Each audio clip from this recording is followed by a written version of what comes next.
যে আপনারা কেউ এই নিয়ম ভঙ্গ করে শুধুমাত্র ছবি তোলার জন্য সামনের দিকে এগিয়ে যাবেন না এবং ব্যাহত করবেন না এই পুরো কর্মসূচিকে। আপনাদের আমরা বিশ্বাস করি দেশনেত্রীর প্রতি আপনাদের যে সম্মান, যে শ্রদ্ধা, সেটাকে অটুট রাখার জন্য আপনারা সেই শৃঙ্খলা রক্ষা করবেন এবং সর্বাত্মকভাবে সহযোগিতা করবেন এই জানাজা দাফন কার্য সুচারুরূপে সমাধা করতে। সব শেষে আবারও পরম করুণাময় আল্লাহ তাআলার কাছে এই দোয়া চাই যে আল্লাহ তাআলা তাকে যেন বেহেশত নসিব করেন। আমাদের ভারপ্রাপ্ত চেয়ারম্যান জনাব তারেক রহমান, তার জ্যেষ্ঠ পুত্র, তাকে যেন তিনি সেই শক্তি দেন যে এই যে দায়িত্ব পালন করবার শক্তি যেন তাকে দেন এবং তার পরিবারকে সেই শক্তি দেন এই শোককে সহ্য করবার জন্য। আসুন আমরা আজকে সবাই এই শোককে শক্তিতে রূপান্তরিত করে বাংলাদেশ জাতীয়তাবাদী দলকে একটা অপ্রতিরোধ দল হিসেবে গড়ে তুলি। বাংলাদেশকে সত্যিকার অর্থেই একটা গণতান্ত্রিক রাষ্ট্র হিসেবে আমরা প্রতিষ্ঠিত করি।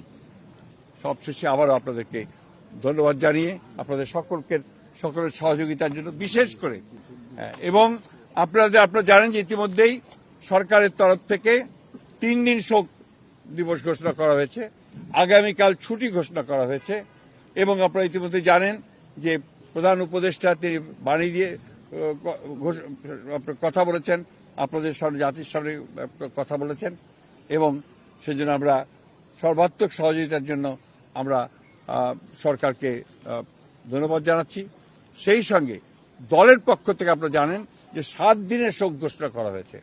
এই 7 দিন আমাদের কালো পতাকা আমরা ধারণ করব, কালো ব্যাজ ধারণ করব, কালো পতাকা উঠবে প্রত্যেকটি কার্যালয়ের, আমাদের দলীয় কার্যালয়ে এবং প্রত্যেক কার্যালয়ে দোয়া পড়া হবে, কোরআন তেলাওয়াত হবে। এই বিষয়গুলো আপনারা সবাই পালন করবেন। আমরা আবারও সকলকে সহযোগিতা করার আহ্বান জানিয়ে আমরা আজকে শেষ করছি। আসসালামু আলাইকুম। পার্লামেন্ট ভবনের দক্ষিণ প্লাজায় যে মাঠ এবং বাণিজ্য অ্যাভিনিউ, এই পুরো অংশ জুড়ে আমাদের নেত্রীর জানাজা অনুষ্ঠিত হবে। এই জানাজা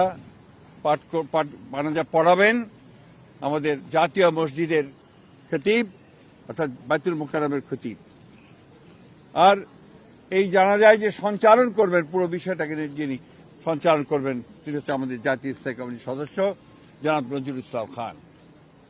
এরপরে আমাদের স্বাধীনতার ঘোষক, বহুদলীয় গণতন্ত্রের প্রবর্তক, বাংলাদেশের আরেক কিংবদন্তির নেতা, যাকে রাখাল রাজা বলে এই দেশের মানুষ, তার মাজারে, তারই পাশে আমাদের এই মহান নেত্রীকে সমাধিস্থ করা হবে, দাফন করা হবে।